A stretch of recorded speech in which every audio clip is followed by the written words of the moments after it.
Guys, I am so excited for you to watch this episode. Our next guest flew all the way from Lagos State, Nigeria to join us in conversation, speak with me, share with you about her path and her journey to what is an amazingly successful business and profile out there.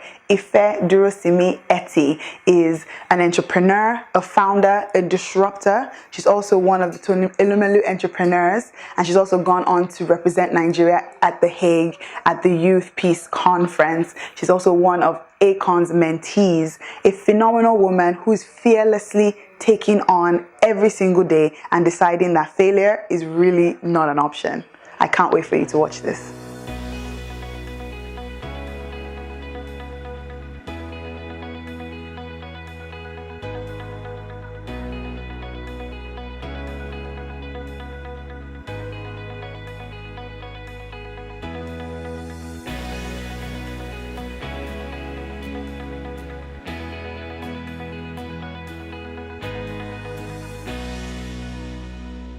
Welcome back to viSHEbility. This is a show that shines a light on the successes of women of color in the UK. And today I have a special guest, one who is actually not living in the UK, but has flown here especially to be with us, to talk to me, to share with you.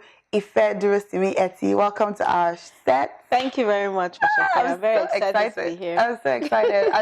We've been talking such a long time, and the moment she told me, I'm going to be in town. I wasn't even thinking, let's have brunch, let's have coffee. I was like, you have to come and we have to do a show. So we actually set this up on this date specifically to have you. So thank you. Thank you so much for having me. So obviously our guests, our audience really want to know who you are. So can you tell us a little bit about yourself? Okay, so my name is Ifedayo Durosinmi-Etti. I'm the co-founder of Pailamu Bambini. Pailamu Bambini is a kids furniture company. We make furniture in Nigeria ranging from baby cribs, chest changers, wardrobes, ottomans, things like that. Yeah. And I'm also very, very passionate about women, which is why I'm also excited to be here. Awesome. I started a platform called the AGS Tribe, where we try to democratize opportunities for businesses in Africa. Right. I'm also very focused on female-led businesses. So we also have something called the AGS Enterprise Challenge, which we started this year. Yeah. And viSHEbility was also one of our sponsors. Yes, Thank you. So we're also trying to promote women, showcase women, and also fund female-led businesses. Mm-hmm. And we also give them a showroom or a space for 3 months, office space for 3 months, and also mentorship for a year. Wow. So yeah, it's been an amazing journey through entrepreneurship. I also used to work, so I transited from working 9 to 5 to starting my own business. Okay. And yeah, it's been a journey. Nice. So where were you working before, if you can share that? Okay. And then what was it that made you now think, okay, actually, I want to drop that and move on to... Okay, so I started my career here. I used to work with Arcadia Group, which is the head office Top Shop and Top Shop, Top Man. And then I was doing my MBA as well here. Awesome. So I decided, you know what, I want to go back to Nigeria because I felt like there were a lot of opportunities in Nigeria. So I got a job in Nigeria. I actually got 3 offers, but eventually I stayed with Nigerian Breweries. And Nigerian Breweries was like my dream company where I really wanted to work. So I really went for the career fair just because I wanted to get Nigerian Breweries, and eventually I got through to Nigerian Breweries. So I was there for about 5 years, but I really thought I just wanted to climb to the top of my career when I first started, and just leave it as it is. But along the way, I got pregnant. I got married, got pregnant, and I realized I bought furniture for my daughter from London. Yeah. Which wasn't too bad. I thought, this is normal thing. Buy your furniture in London, ship it back to Nigeria. But that would have been expensive. Yes, but I didn't even mind because I just thought, okay, that's a normal thing to do. Even if I don't have money, my child must sleep somewhere. Yeah. So I bought the furniture, sent it back to Nigeria, and on getting it back to Nigeria, I realized the furniture was actually contraband. And I was like, how on earth? So how have other people then done it? Because I know other people have done it. So what happened was we eventually brought it in, but we had to pay a lot more to clear customs. So it was ridiculous. I had to pay 250,000 naira just to clear, and the furniture was already expensive from London. So I started crying. I was like, oh my God, why do people have to go through this stress? So I started digging, and I found out that nobody else was doing furniture locally in Nigeria. Nobody was doing 250,000 naira. To bear in mind, at this time, this is many years ago, 250,000 was equivalent of £1,000. Yes, just to now 250,000 naira is like 500, 600 pounds because of devaluation of the naira. But just to put it in context, that That was a lot of money. It was a lot of money. Just to clear after you already purchased goods. Yeah. And that's not even inclusive of shipping. So shipping was a different cost. Oh my days. So it was really, really expensive. So I was like, okay, why do people have to go through this stress? I don't want mothers to go through this stress. I knew a lot of people who were giving birth at the time. So I decided, you know what, let's look for a way to make this problem. Let's look for a way to solve this problem. So my business partner at the time, who was my friend, she was the one, you know, really listening to me when I was, you know, trying to like design the nursery, things I needed to buy from here. So we spoke about it, and she was like, oh, I want to do something for kids. I'm like, oh, I want to do something for kids as well. So and that's how we came together. And, you know, we started Parliamo Bambini. And the funny thing was, at first, we got a partnership here. Okay. Like we had a distributorship agreement with somebody here to bring it in, and we found a way to bypass, you know, bringing the furniture in, and they gave us a great discount. And they're one of the people who actually showcase furniture in mother care and all of that, or sell furniture to mother care. So you wanted to basically import? Yeah, import. From here. That's so how not manufacture, but just find a distributor, find a way to get it into the country and sell. Exactly. So that's how we started it. So the funny thing was, it was actually a customer who actually contacted us to say, you know, I want furniture, but I don't want the one that's imported. Can you guys make? Wow. And I was like, why did she say that? I don't even understand. And she wasn't even in Lagos. She was in Abuja. So our first order was even out of town.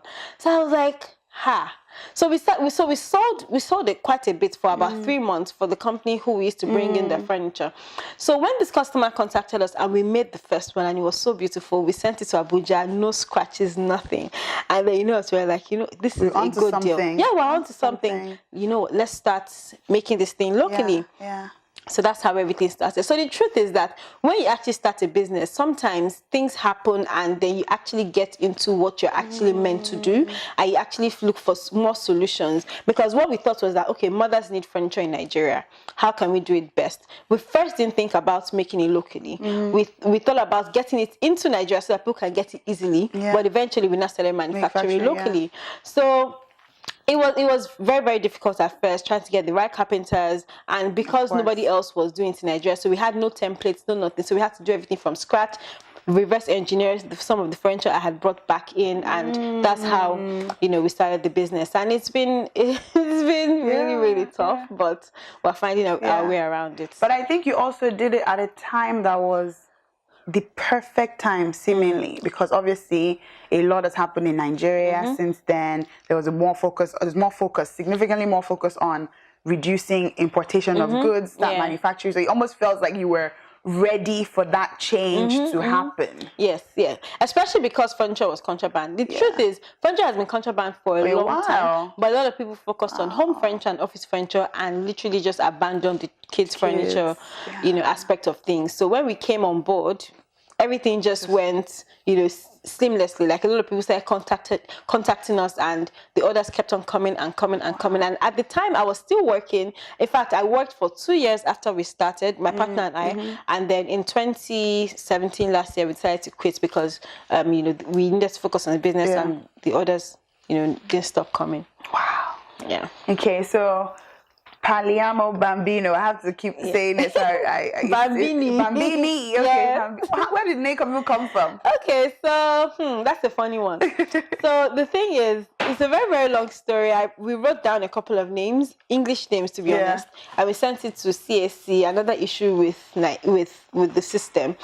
They mumbled everything up. We sent 3 names and they changed everything to 2 names. So 3 names became 2 names, and it wasn't the names that we wanted. So we had to cancel that out and start looking for a different name. CSC is like what, the trademark? Yeah, so CSC is like the association where you need to register your business.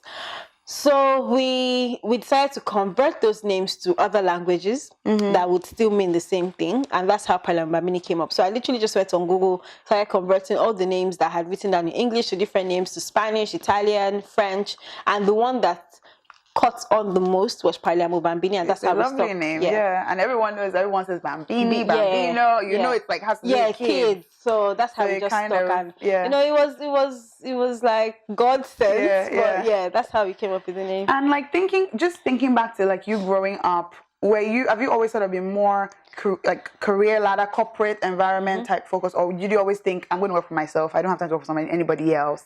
I'm just trying to figure out sort of your mindset, because it seems what you're saying now, it seems like you're an accidental entrepreneur, but there's some people who actually set out to be entrepreneurs. I'm actually an accidental entrepreneur. Like, I never ever wanted to be an entrepreneur. I couldn't even date an entrepreneur. That's how bad it was. Really? Yes. That's like, nothing is said. Yeah, I never really imagined that, you could actually really start something and then it would grow and grow and become a multinational. So I always wanted to work in a multinational and just climb up to the top of my career. But then entrepreneurship happened, and I'm very, very happy because I'm actually finding purpose. Even if I was even doing corporate social responsibility and sustainability where I was working, but I never really felt like I owned it. Yeah. But now, because I'm able to do my business and also impact lives, it feels like I'm working my purpose. Yeah. So yes, I know entrepreneurship is a tough journey. It's a lonely journey and all that. But I think I'm actually cut out for this, and I'll just see where this ends up, or how this ends up. Yeah. Okay. So since then, a couple of years now, maybe. We went to the same high school. Yeah, I went to the same high school. So I've known you for a while, but then obviously we lost touch. I didn't even know what was, but with social media, people pop up, and I'm like, oh, I know Ife. Yeah. And actually, for a while, I was thinking, does she even remember me? Oh, but it was when you did my niece's baby room, and then my sister-in-law said, oh, well, Ife, and I said, oh, I know her. We went to school together, and then she said, oh yeah, she remembers you. So the whole thing, and that was kind of how we reconnected. But I think, obviously, you came back on the scenes for me, and then Tony Elumelu came up. Tell us a little bit about that process for you. Okay, Tony Elumelu Entrepreneurship Program is actually an amazing program for anyone in Africa. And it's funny how I heard about it. My dad saw it in the papers when it first launched in 2015, but after the first cohort had actually been announced. So we couldn't even get onto that cohort. So in my mind, when I saw it, I was like, you know what, I'm going to apply for this thing in 2016, and I know for a fact that we're going to get it. Yeah. So I started preparing my mind, everything. So January 1st, 2016, I just applied. Yeah. And I knew that we were going to get it. Yeah. I don't even know the kind of confidence, because they choose 1,000 people out of, right now, over 150,000 people apply. So it's a great concept. Yeah, it's and it was the perfect time, which was there was something about the timing of this. That's what I said, because it has opened so many doors for me. It came with mentorship, funding for the business, and literally just being part of it. Funding they provide funding, $5,000, and it gives you access to entrepreneurs across Africa. Yeah. So we did that in 2016, and they've still been, following our journey. They've been on our toes. They come to our workshop. They come, they check up on us. And they check up on us and see how we're doing and all of that. They don't just give you the funding and just leave you. So do they advertise for you? Like, do you feel like you've got more customers? We've gotten more customers, more network, most especially. Like, some people feel like $5,000 cannot do much for them, but I think we've actually milked a lot, especially more in Nigeria, in a depreciating naira situation where you're like, well. It's done a lot more for us than even the $5,000. Like, I know a lot of the opportunities that we've gotten has been as a result of us just being Tony Elumelu entrepreneurs, because that's a stamp of approval from such a global company. So, now I have friends across Africa. I have friends in Botswana. When I went to Botswana for a leadership dialogue, one entrepreneur there, really took care of me, took me out, took me to places, So it's just being part of a Pan-African network, and nothing beats that. I hope that a lot of Nigerians, apply for the program. I know it's very, very popular already in Nigeria, but I want more people, especially more women, to apply, because it's like the most powerful network in Nigeria or in Africa at the moment. Awesome. So you find your work to support more women to apply to Tony Elumelu Foundation. I know you've been doing a lot of things on social media to support that. Tell us a bit about what you've been doing. Okay, so at the beginning, it was like, okay, I got a couple of grants. So apart from Tony Elumelu Entrepreneurship Program, I also got a grant from Variant Advisory, and we also won the Jumia Super Startup competition. So a couple of people kept on asking us, how are you doing it? How are you getting to this place? How are you meeting this person? But was one like a catalyst for the other, or was it just like you were just applying for different things? Yes. So, trust me, I've applied for so many things, and people only see the successes, but behind closed doors, we've applied for so many things. And the truth is, you have to apply for a lot of them, because you wouldn't get everything, but at least some will come through. And it also helps you think more about your business model, revenue model, and yourself, personal development, and all of that. So we started applying for those things, and people kept on asking how. So I said, you know what, I'm going to host a couple of application drives to help people apply for these things, so that they can have access to the same opportunities opportunities that I have had access to. So that's how everything started. So January this year, I did application drives. I hosted Instagram live sessions, webinars, and all of that. And they were so well attended. Oh, thank you. They were so well attended, and you were so real. I know there were times you were like, "Don't do this, and I was just like, so funny. Yeah. Because a lot of people come on and they have this really well polished presentation, and yours was obviously very polished, but it was very authentic, and I think that's what people kind of connected with. Yes. So when people started asking these questions, my DMs, emails, blew up. Like they didn't stop. Even coming. Me, I was like, I was thinking, please, which business am I doing that I need to apply for grants for? Because I'm like, I just feel like I need to be part of this, you know. Yeah, people kept on asking. So I said, you know what, let me do a video, proper video, or an online course where people can come to. So I called a videographer to come and shoot the video. And then she saw my notes and everything. She was like, oh my gosh, Ife, I need this to be a book. And I was like, babe, I called you to do a video. Don't give me extra work. Yeah. And that's how it happened. And, you know, I was like, so I didn't shoot the video anymore. I said, you know what, let me try to do this ebook. So I went online, started reading up how to do an ebook, downloaded an ebook template.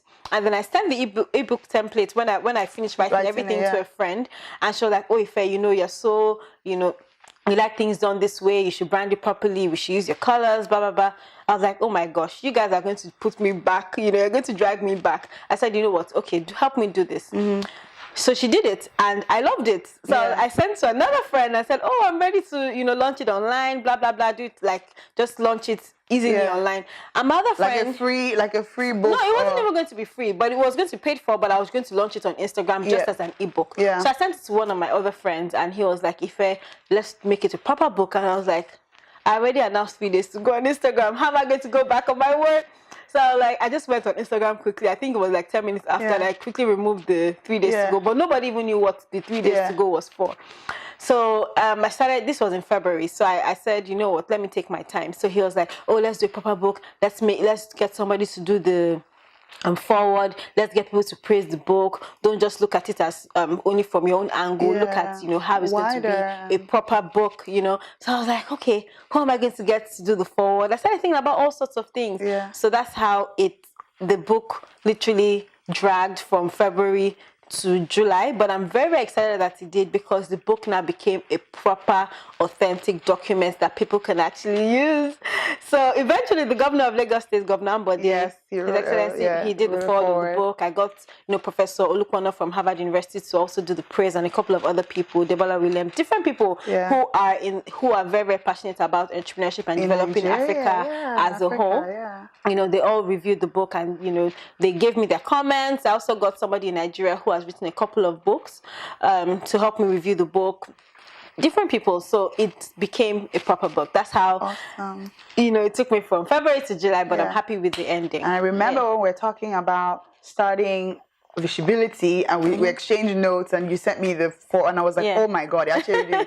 And I'm really proud to be holding one of these in my hands. It's called Accessing Grants for Startups, a guide for African entrepreneurs. But it's more than that, right? It's more than just a guide for people in Africa. Yes, it does have an African landscape about it, but there are helpful tips in general for anyone who is thinking about doing a business, a project, who is thinking about taking their product, their service, their thinking, and putting it out into the world. How to get going, how to just, you know, be able to just put your make your narrative right and sound. And also how to and also how to contribute to society, because I also spoke about the sustainable development goals. Talk about that, like, because I know even on your Insta Live and a bunch of things, you talked about the sustainable development goals, and these are actually, I'll let you talk about what they are and how people should be thinking about sustainable development goals. Okay, the reason why I actually even got passionate about sustainable development goals was my background in sustainability from Nigerian Breweries.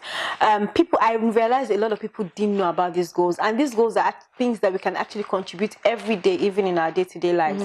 There are 17 goals that are listed by the United Nations, and these are issues that are pertaining to the to not just Africa, the global landscape. So things like reducing poverty, contributing to reducing zero hunger, contributing to decent work and economic growth, partnership for the goals. There are 17 things that you can choose from, and you can actually contribute to each and every one of them. So I realized that people didn't know about these goals, and a lot of people in Africa have money, even people in the world have money, and they want to do stuff that are good, but they don't know where to start from. So I say, you know what, start from these goals. Pick something, send people to school, contribute to, reducing poverty, contribute to sending people to have, good education. There are different things that you can do. But if you don't have a basis or where to start from, you can actually start from these goals. So that's why I spoke about the goals in the book. I also spoke about people who have accessed grants and how they've used it to develop themselves, people who have applied for different fellowships as well, which have been beneficial for their self-development. And these things are also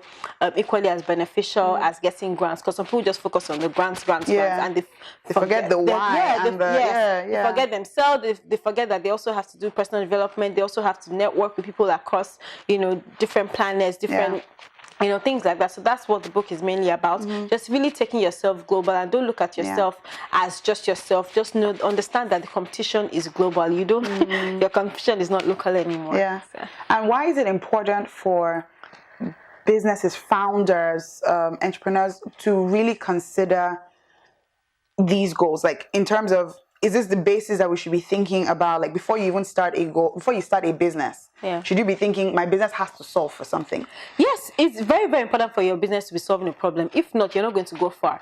Like, for example, I always use this typical example. If you like bread, that doesn't mean everybody around is going to like bread. That doesn't mean you should start a business baking bread. You need to check, okay, are there people on the streets who like this kind of bread? Is the bread going to be bread that maybe diabetic patients can take? Things like that. Is it really solving a problem? As opposed to you just saying, oh, I like bread, so everybody around me has to like bread, everybody has to eat my bread, everybody has to buy my bread. So you need to really, really think about what problem it's solving before you go into that business. And businesses need to really, really think about doing something to solve an issue that is in the society. Not just having a CSR angle about it, also thinking about it being a social enterprise. And a lot of people are really catching on to the social enterprise, side of things. So it can also still be a profitable business, but it should really, really be solving a problem. Things like recycling, things like, just making sure that you're not wasting things, just ensuring that things still remain on the planet for generations to come. Do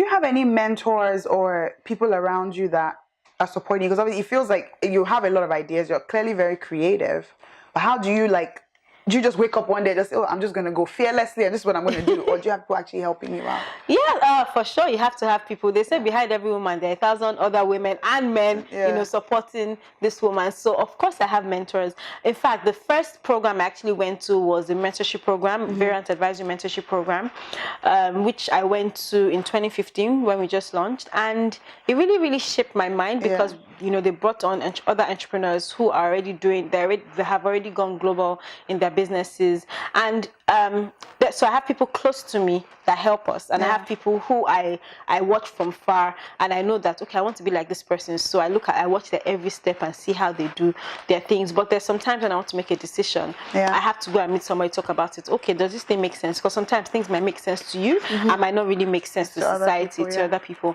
So yes, I have different mentors that I work with, men and women, who help me shape my thinking, shape my goals, and obviously put me in the right direction. And it's important for everybody, whether you're an entrepreneur or not, to have these people who have gone through other things and they can help you. Okay. So, Ife, you are also one of the, is it global shapers for, is it the United Nations or what's the World Economic Forum, I think, right? Yeah. What is that?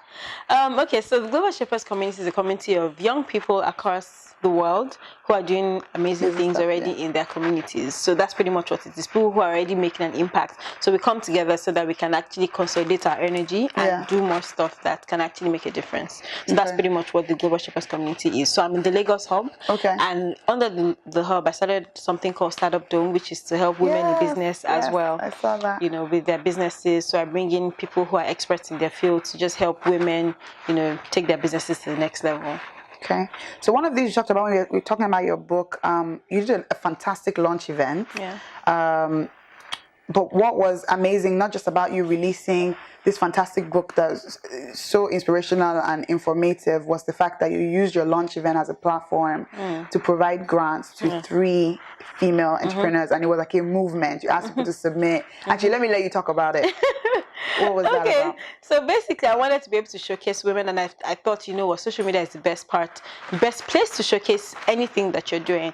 So even apart from the 3 women who won, there were over 2,000 people who actually applied. So when people go on the AGS trial subscribe, hashtag, you'll be able to see all the other women doing amazing things. And actually, other people who didn't even win have actually gone on to doing other things just because they applied for the AGS Enterprise Challenge. So I know people who got invited to Kigali to the AWEC forum. I know other people who have gotten investors just because they applied to that.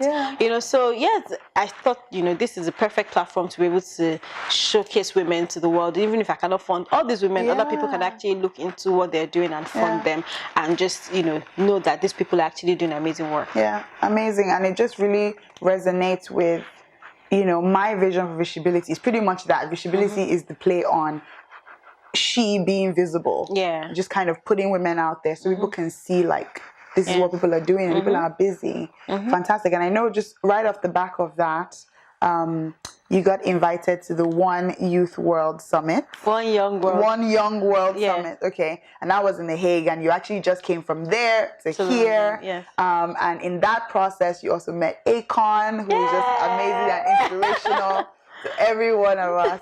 So just tell us everything about that.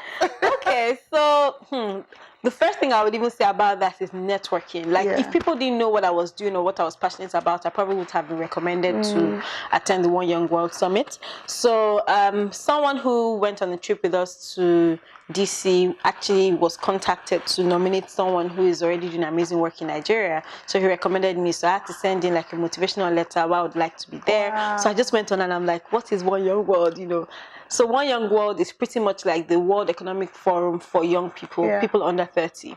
So I got invited, and from there I got a lot more other opportunities. So I became a Peace Ambassador, which is like an Enterprise for Peace Scholarship to attend the forum. And from there, you know, APCON's team went through our profiles and then selected 9 people across Africa and the Middle East, and I was one of the 9. Yay!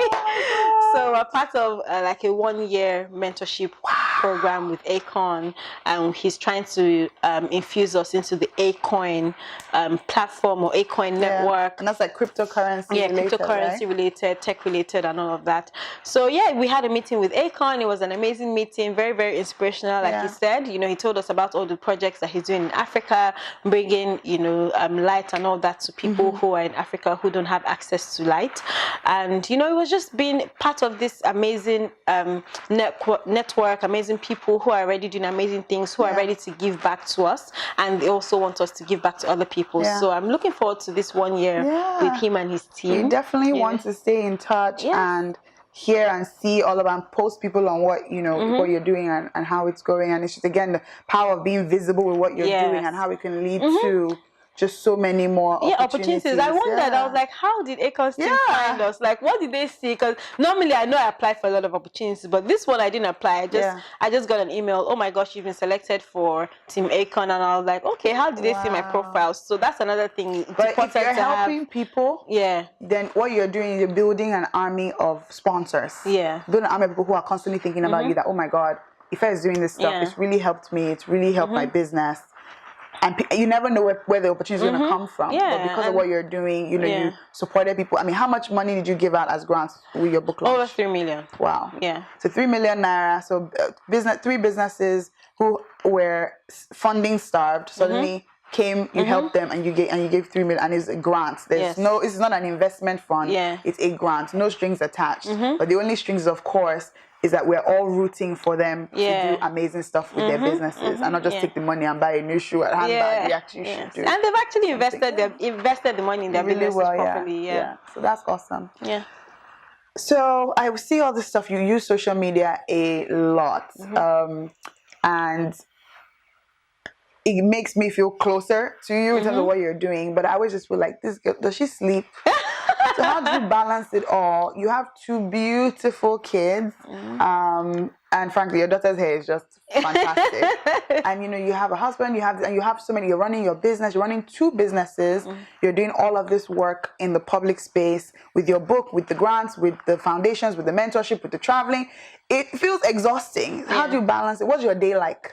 The truth is, people ask me this question all the time, what's the balance? I just think that there's nothing like balance. I feel like what I do, I wake up every day and just accept each day as it comes. You know, I don't over plan obviously I plan, but I don't over plan and overthink things. So I think once you start overthinking it, you think it from the beginning to the end and you never get anything done. So I just say, you know what, if you're going to wake up and you're going to get so and so done, and that's it. And then the ones I can't do, I just push it to the next day. And that's pretty much how I live my life day to day. I make sure that I'm there for my kids as well, make sure that I'm there for their PTA meetings, you know, things like that, dropping them off at school. I make sure I've dedicated my Sundays to them. So anything I'm doing on Sundays, I take them. So I know that, you know, they're not missing out on anything. So I just know that there's nothing like balance, at least for now. You can, you know, now it's time to hustle. When you get older, you can relax a little bit. But now I have the energy. I'm still under 30, so wow, look at that. I'm ready to I'm ready to hustle the hustle like I hustle, you know, right now, and then just chill when I'm older. Awesome. Under 30. Amazing. I still like to stay under 30 because I'll soon be 30. But well, you've used your late 20s fantastically. Fantastic. So what there's also something that I actually wanted to ask when we were having last conversation. You seem to have a band of people just always willing to throw services at you, companies willing to support you. How do you get all of that, or how do you become the person that someone wants to just support for free? The thing is, if people know what you're doing and they think that you're actually making an impact, I think more people will come on board. So it first started with individuals actually reaching out to me to say, oh, I want to support. And then, you know what, after some time, companies started reaching out to me. So Sterling Bank actually contacted us to say they wanted to sponsor, but I actually, someone reached out to me, but when the person reached out to me, at first it didn't work, and then somebody else reached out to me again from Sterling Bank. So I just feel like if people know what you're doing, everybody's on social media now, all the big banks, all the platforms that you need for your network or for your business, take your business to the next level, they're all on social media. So it's important for people to know what you're doing. If they don't know, it's like you're winking in the dark. So yes, it's very, very important. And it's also good to be able to write a good proposal. If they can't see that document, because the decision is always not with one person. So they need to be able to show that document to somebody else who's going to be able to take that decision. So it's important for you to be able to do a good proposal and have a good presentation totally. That's what my book is about. Teaching people how to, you know, present themselves in a more professional way so that people can take them seriously. Awesome. So what is one core skill or trait that really helps you push? To be fearless. Like I have no fears. I sometimes it comes to my mind, I fear, oh my gosh, how are you going to do it? How are you going to do this? But I just say, you know what, there's no need to be scared. What's the worst that will happen? You fail, so what? Like you just stand up and, you know, keep it moving. Like there are things that I've done in my life that, you know, I'm just like, Ife, how? Why did you do that? You know, that was really messed up. But you know, people don't even remember the failures, you know, they're just there as lessons so that, you know, it doesn't happen in the future. And even if it happens again, you know what, you move on again. So it's just important for you to just be able to pick it up all the time, and each and every time, and just go. Don't overthink. I don't think about, once I think about something, I just dive in. Sometimes I fall flat on my face, but you know, it's a learning process, and I'm happy that I got it out of my body, because if I don't do what I want to do, I continue thinking about it all the time. So I just dive in, really, pretty much. And to close, what's next for you? You know, I feel like I'm going to see so much more of you. Amen. I feel like it's not just business. You're called to groups of people. I don't know. Do you have any political aspirations? Oh yes, you? It's in my body. What's next? You know. Okay, so I really want to focus on, you know, developing women. I know that that's what I'm, you know, next year, you know, do more things to help more women be visible, showcase more women, help women be more confident about themselves, because I feel like a lot of women have been marginalized. So that's where my focus is for the next year. But definitely I have public aspirations or political aspirations, because I feel like when you're at the table, that's when you can really make an impact. So so that's on my mind, but I'm just thinking about the right party. Oh really? Yes. So you won't go independent?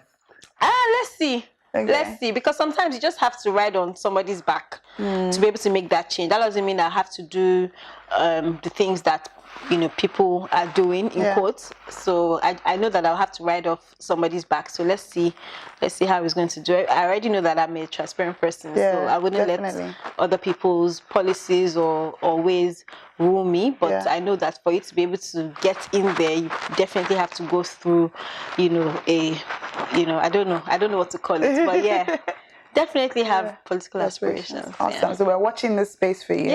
before we go, how can our viewers stay in touch with you about what you're working on, your businesses? What's the best way? Is it social media?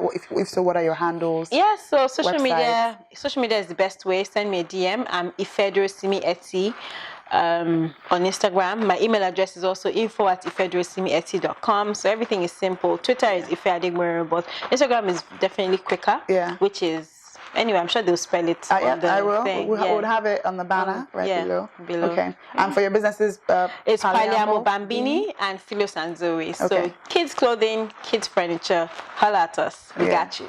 We love that. So thank you so much for joining us. Guys, there you have it.